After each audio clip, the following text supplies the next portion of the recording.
Hi, Heather. Hey, Pegster. It's been a week. You ever had one of those weeks where all the little technical ankle biters, like something's Mm, not working and then you're trying to get it to work? What did we do without it before it even existed? I've discovered something new about myself. I really try to practice and live a life where I don't harm others. I try to, like, especially people in service positions. I want to be very kind to people behind a desk or counter. But when it comes to technology issues and I'm on a phone line and I'm talking to a computer and the computer's asking me millions of things and it keeps saying, I would like to give you customer service, but can you tell me a little bit more what's going on? I find myself screeching. I just want to talk to a human being. I've worked myself up and I'm so angry at the Mm. same time. It's an example of how we harm ourselves. This is not a real thing I'm yelling at, but I'm harming my own body by getting Getting, so aggravated by these yeah. technology glitches. And that's what recovery has taught me in terms of looking within to determine why I'm having these feelings. If it's anger or sadness, which is usually underneath those is fear or grief for me. If I'm getting angry or irritated, it's feeling out of control. Like I'm not able to control these moving parts in my life. And at the time, while I'm sitting in front of a computer and doing my work, it's been an education process and a lesson in patience for sure. And I'm grateful for it. It's like a blessing and a curse at the same time. So that's what my week's been like. Anyway, we wanted to share today about our experience around healthy relationships and how we've learned to cultivate healthy relationships and boundaries after recovery. And within all that, we learn to navigate personalities. And when someone has bothered me for whatever reason, I also have to look at, why am I having these feelings? Why am I irritated? Why do I feel hurt? Why am I taking this personally? And that was a big part of my narrative when I was active in my addiction. And I had no idea how uneducated I was around dealing with other human beings without it meaning something about me or making it about me. I think the relationship piece, because they say it can be a disease of relationships. And I have found that to be true because once I got to learn more about myself, then I could see how I was interacting with other people and where my strengths were and where I needed to work on my people skills. Something that you said right from the beginning is that one of the things we have to do, which I believe is part of the healing process, is that we need to learn to stop looking out at others or situations um, and blaming those things for whatever's going on inside of me. Instead, what recovery teaches you is like, wait a minute, I need to stop. Just like you said, I need to look at myself. Why am I having this reaction? Or even like, why am I picking these people, this kind of person again and again? I think what's really amazing is this journey of self study where you start to observe all the patterns you have and the patterns of boundarylessness that I have had with people. I kind of joke about this. We talked about it in the rooms, the idea that we didn't have friends, we took hostages. Mm. When you break that apart, it's like, what does that really mean when somebody says that? I was probably very controlling, I was very bossy and very loud, and I was a lot of fun. But I do know that if you made me grumpy or did something I didn't like, it would Mm. go so black on white on you. It would be all or nothing. There would be no gray. I wouldn't even look at the part like maybe they're having a bad day or maybe there's something else going on. No, it was always about me. You were doing this to me and I'm going to shut you down or shut you out. And so once we get into this letting go of our strategies of addiction and having to really start to find other ways to regulate ourselves, we have to start to shift the way we take care of ourselves because, when I'm yelling at an AI person and my blood pressure's going up, I'm frothing at the mouth. And I'm doing this with a computer generated voice. Hmm. I have to stop myself. I start to rev up and I go, wait a minute, stop, breathe, get yourself back. It's a waste of my time and I'm harming myself. It's the same thing when we have people. One of the things that started to happen, I don't know if this happened to you, but I remember I was a year sober and I was out in California and visiting my brother. He did not understand at all. He just thought I was taking a break from drinking. And he was like, a year sober, let's celebrate. So he slid a shot of bourbon, a Jack Daniels across the table to me. And I was like, "Oh, okay, the brother doesn't get it." And I was like, "No, I can't." And it was so great to be able to just say, "I will not be able to drink one day at a time. I'm not gonna drink anymore. I've chosen this. I'm 1 year into it, and I don't wanna go back to living like that." When we first start this journey of sobriety, we have to be very careful to not go back to the places, spaces, and people we used to party with. We had to shift that around.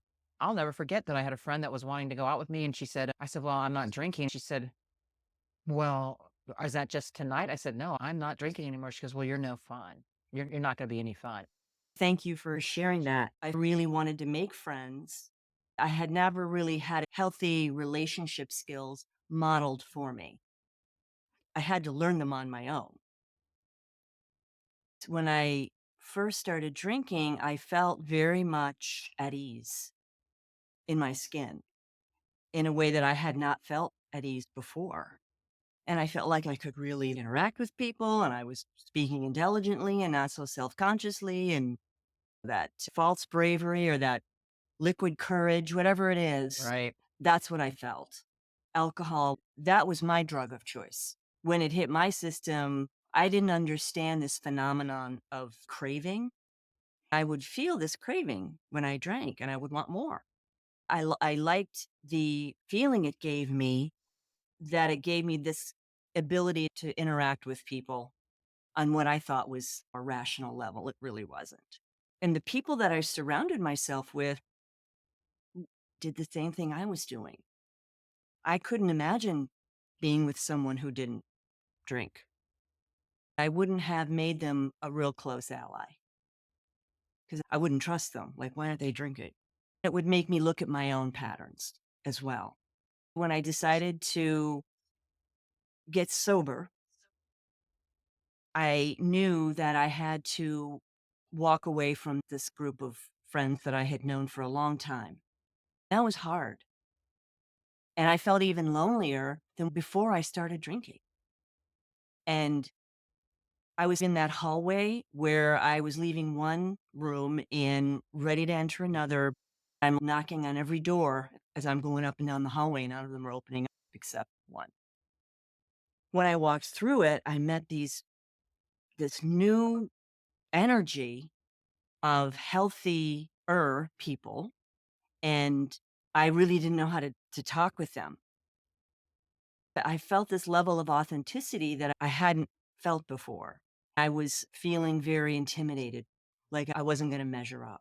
The beauty of the friends I'd met at that time and still have to this day was that they just loved me for me and wanted me to stop hurting myself. That's all they wanted. They didn't want anything else. And that was new as well. And it was hard. I don't like letting go of anything, even if it's hurting me. There's this feeling of, what will I be if I let this go? Thankfully, people saw me, even if I couldn't. When I got sober, people saw the beauty within me and helped me start seeing it. I wouldn't have been able to do it without them. People like you, friends like you, colleagues, and people that have walked this path for a long time. I still have challenges with relationships, picking people that I think are the perfect match. They're not. I don't realize that until I'm well into it. And I really attract emotionally unavailable people. That's what feels safe. That is the healing that comes after recovery, really learning or healing in those deeper layers. I like to lean in the direction of dysfunction at times and not always recognize it for what it is. That has been a realization I've been working on even the last few years, well into sobriety. The beauty of it is being free of the chains of my addiction and feel free and have some measure of peace and be able to relate to other human beings and understand my own patterns. The thing is, we start to learn about these patterns, and then a lot of us go see a professional and work on these patterns. There's never this like one thing fits. This is the answer. I mean, it's very eclectic, this journey of recovery. Many times I've had to step back into therapy and work on these patterns. Like, why do I keep doing the same thing over and over again, expecting different results? It is the insanity. And oftentimes, and in my own journey, I've done a lot of studying around this. It's how we've been attached early on. Those imprints carry on into our adult relationships, especially our romantic relationships. Mhm. One of the first things I needed to do was to create safety in my life when I was trying to be sober. I couldn't go to the same places and I tried to hang out with same people and do different things. And honestly, when I look back, it kind of worked for a while, but it didn't. One of the first places I had to address was my own home. And bless my husband, he's not like me. I did ask, as far as boundaries go, I don't want alcohol in front of me. I don't want it on the table. I don't want it in the fridge. They're just things that I asked for to protect me. And he, of course, was willing to do whatever it took to help me with that. But I think I had this thought, it would be so much easier if he would just quit drinking with me. And I got really focused on that. I was like, what if you just quit? It would just make my life so much better because it just doesn't work like that. But anyway, so that's a whole nother story. We can talk about our relationships with our people, our closest relationships, and that's a journey, right? But when it comes to friendships, I think one of the things that was really interesting is I started, and we might have mentioned this before, maybe in one of these talks, just how not having any social skills, that the only social skills I had developed were ones under the influence of alcohol. And to now have that removed, I really didn't know how to socialize that well. I was very uncomfortable in my own skin and being around people. I didn't know what kind of conversations to have. I just and I was told go to as many gatherings as you can. And it seemed at the time when I was getting sober, a lot of us had young kids and we're at home with our kids, which was a real blessing. But a lot of people got into these pyramid things like pampered chefs, different types of Tupperware, and they'd have these parties and we'd go. The thing then was like, I think this is so funny because you're always learning more about yourself. I'm not going to spend money because I'm not going to buy anything. And then everybody's like, you're going to buy something when you go to these things at people's houses. Like, why do I have to buy anything? I'm going to be authentic to myself. And I would do that. And I feel so proud of myself. But it's just funny how we have to keep trying to learn who we are because I would buy everything because to go on to anyway, that was one of the ways I learned how to really develop friendships with people and got to see them in different scenarios and got to really get to know people in a different way. And I was gauging, were they in my life to just dump on me and take from me and use? Because that's something that one of the first things that was told to me, we don't use anymore. We don't use people, places, and things. And so I wanted to get out of the frequency of using, and I needed to really have discernment with the people that I was allowing to be close to me. Right. And you get, yeah.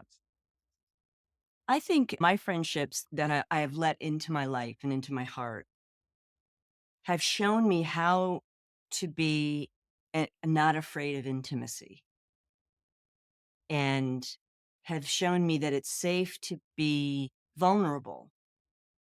And that was not something I grew up with. That was not a message that resonated in my family at all.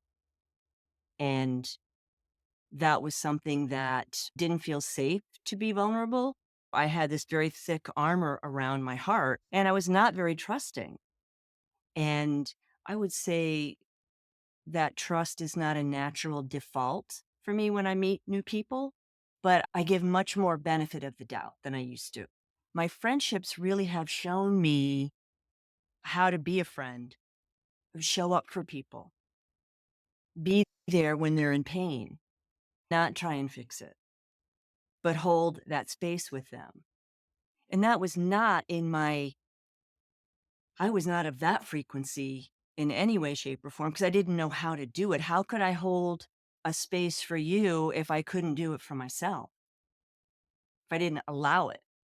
Allowing it helped me to learn about myself and also be able to sit with friends and acquaintances that are in pain and let them be what they need to be at that moment and just be there and not try and fix it. That was the other thing, the people pleasing. I really had to watch that. And my motivations behind helping anybody. I love to care for people. And I've had to look at my motivation behind wanting to do this one thing for this friend.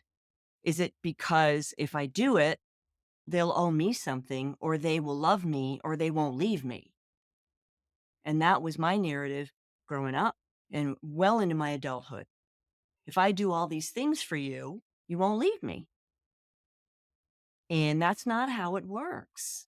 But I didn't know that because it was very much a part of my strategy of trying to not be left alone. Today, that isn't as much of a narrative for me anymore. I have to look behind the motivation for wanting to help someone. Is it just to be there and not expect anything and not try and fix it because their feelings are making me scared? I can have my fear and take care of myself and still be with them. And that was a huge lesson that I learned from friendship. I don't know that we can really talk about relationships without going into romantic or special relationships. I found that I was triggered in ways within those special relationships that I was not triggered in my friendships. And that was something I had to learn. What's going on? What is it about these types of relationships versus a friendship that's triggering me? Because I'm the one being triggered. And I had to get extra help to learn more about my relationships, what I was drawn to, why I was drawn to them. It felt normal. It felt like love. Someone who was emotionally distant felt like love. Even though I felt really unfulfilled and unhappy, I felt safe because it was familiar until it wasn't anymore.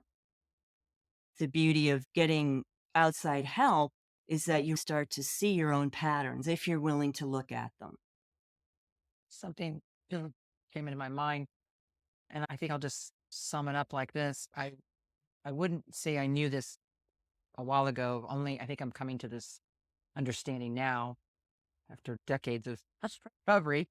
I want to surround myself with people who are working just as hard as I am on becoming the best version of themselves. Mm, I just don't have energy to have anybody close to me that is addicted to drama and chaos. I'm just saying there's people that happens in their lives and they're really decent, good people, and it's not their fault. But when I see the poor choices they're making over and over again, when I'm saying to somebody, and here's the thing, if somebody asks me, I will tell them. I used to be one to tell you what to do because then I had to work on that.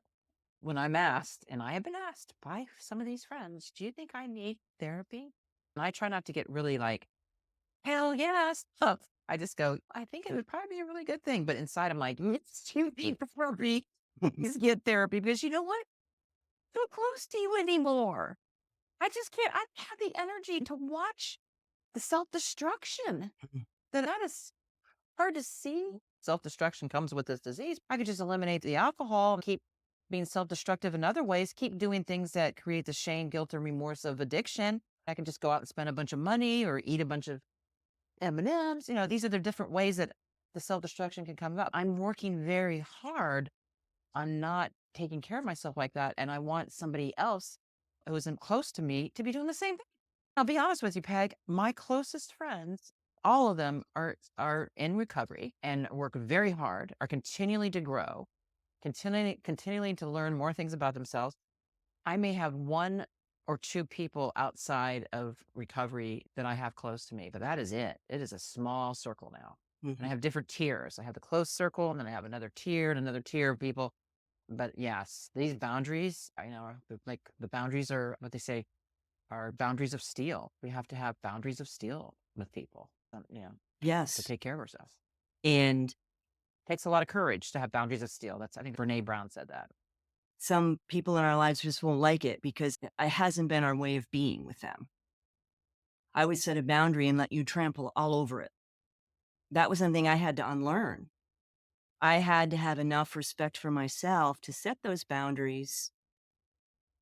And that was, for me, a way to see how respected I was from the person I was with.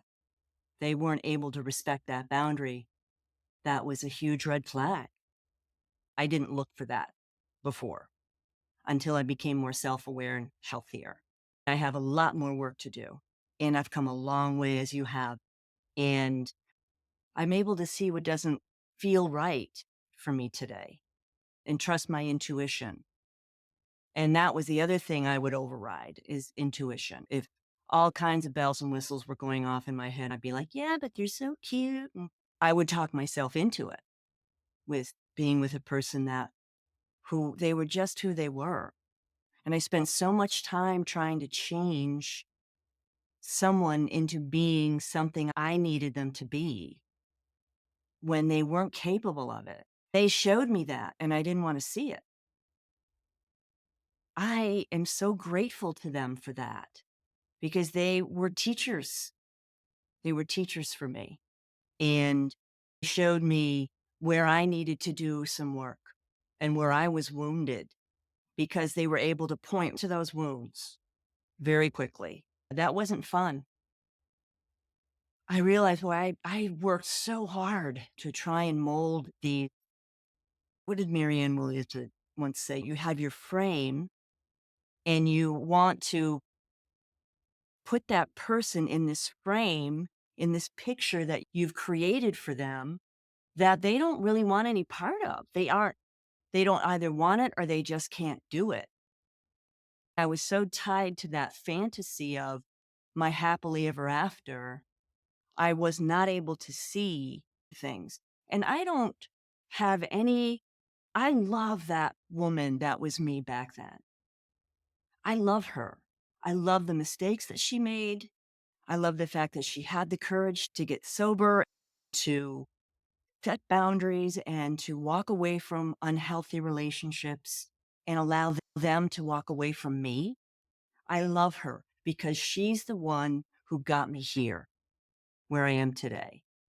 So when I look back at all the versions of me in the past, I love every single version because that is exactly what I needed to self actuate and learn the deeper levels of love for myself or you.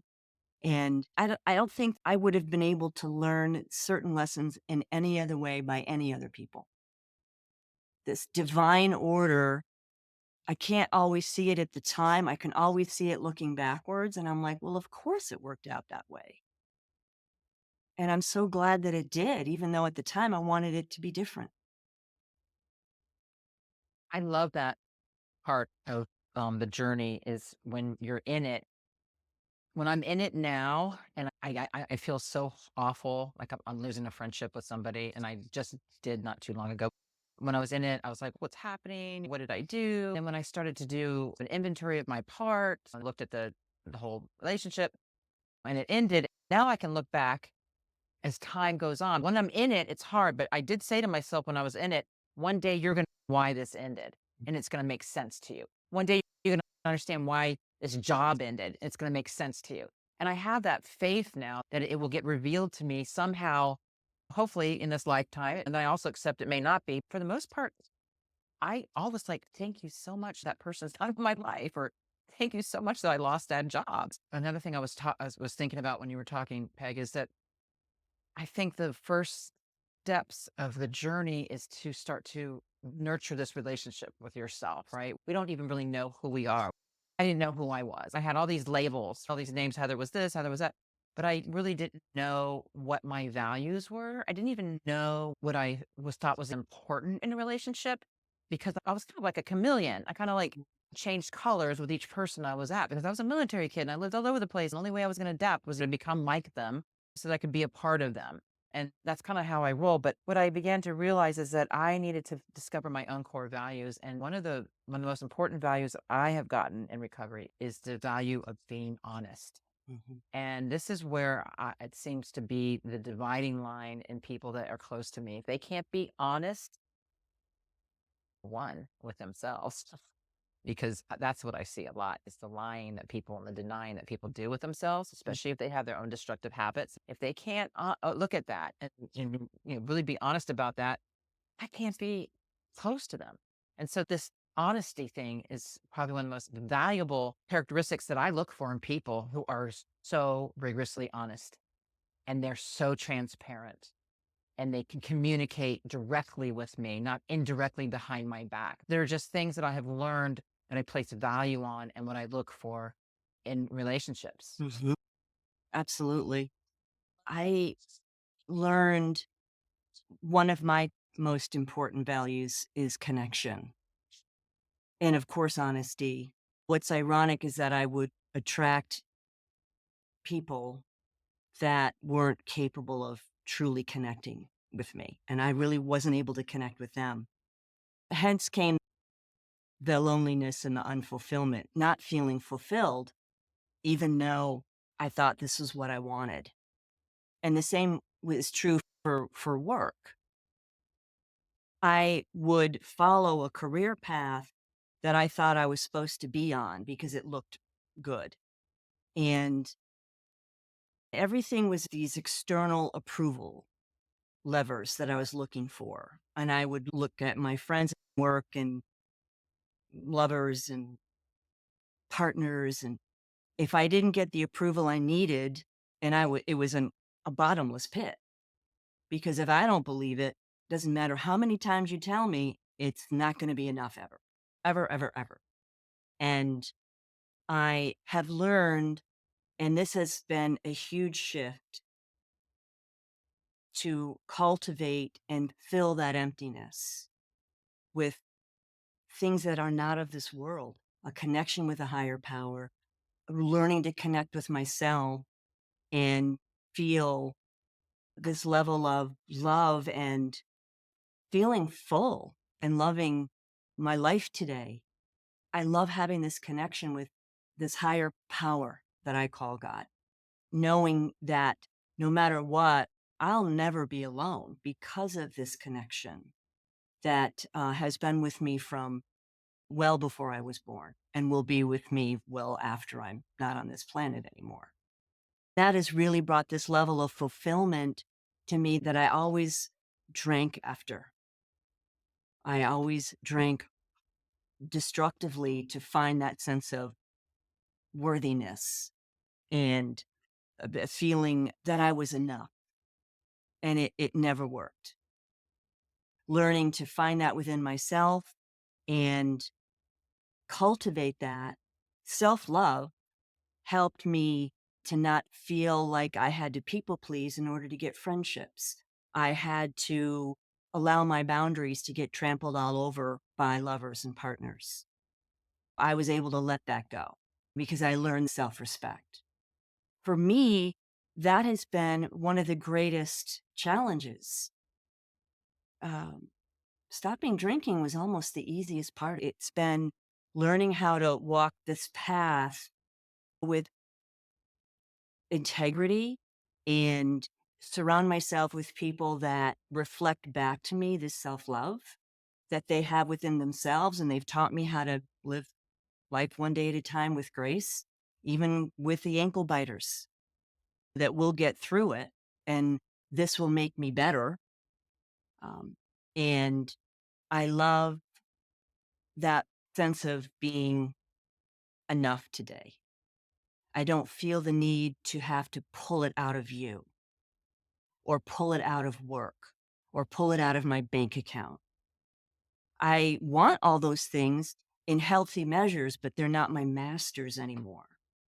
I don't feel the need to pull. I want to give and do so without any intention of wanting anything in return. And that's why I always look at motivations, because people pleasing was and can still be a way of being for me.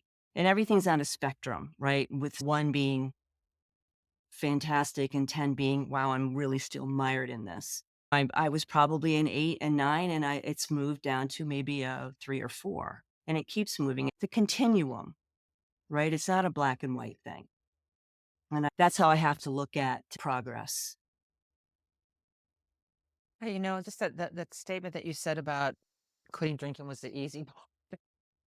If you're listening to this and you're having struggling with drinking, trust me, it was not easy stopping drinking. I think we're trying to say to you is if you really want to do it right and really experience all the joy and the freedom of living an authentic life of self-love, self-care, but also of service, it is all part of the journey. Oftentimes, if you just quit drinking and that's it, unfortunately, you're still the same person who's going to drink again. I remember that the drinking was really painful because in my mind, I thought I'm never going to have fun again. I honestly was relieved when I stopped drinking because it had been Me such a too. battle. It was a battle I waged with myself for so long. I'm not minimizing how difficult it is to give up what has been a huge coping mechanism, was for me. It's the subsequent lessons through life and through the learnings and what I've learned about myself that as far as it relates to other relationships, that has been a harder path for me. Drinking is but a symptom. And so I had to get to the causes and conditions. I had to stop drinking, and it always begins and ends with not picking up, because then for me, all bets are off. And so that extra work, the learning, being willing to learn and make mistakes and learning how to be in healthy relationships and have a healthy relationship with myself, that has been a difficult journey for me. But it wasn't going to be possible if I continued in my addiction. I remember a therapist saying to me that you're not going to ever actualize your potential, Heather, until you put the plug in the jug. That's Mhm. the way she put it. I had no idea by that one act of stopping drinking could so profoundly change the trajectory of my life and also to be living in such a freedom and such a joy and happiness. It's just amazing that I can wake up and not go, what did I do? Where was I? Who did I hit? Mm, That I can now wake up and go, thank you. Let me be of service today. Let me do what I can to make the world a better place. And that means taking care of me first, then I can be out there in the world for you. I love this journey and I'm so grateful, Peg, for you. Oh my same. gosh. I remember meeting you, I don't know how many years ago it was at one of those parties. It was a cheese party. It was a cheap Ours party. was having a cheese party, and my contribution to the cheese party, which she was absolutely annoyed by, was I brought Cheese Whiz. You I like did. Cheese Whiz. This was like a bougie cheese party. Right. I was like, I'm going to bring some Cheese Whiz and see how the hostess deals with Did you bring Triscuits it. too? Yeah. I know. It wasn't even that. It was like, what were those round crackers that we used to? Ritz? Yes, Ritz? Ritz, First. Ritz crackers. Remember sitting there talking to you. And at this point, I was really talkative. I was shy for many years, and now I'm just big blabbermouth, blah, blah, How blah. And it's so amazing how everything just changes. All you got to do is just make that commitment one day at a time, one breath at a time. I am going to change my life today, this moment, by this one very self-destructive thing that, and I was told, let go of the things in the order that they'll kill you. And alcohol is going to kill you pretty Yes, fast. no question about it. The feeling of being enough today has made all the difference in the quality of my life.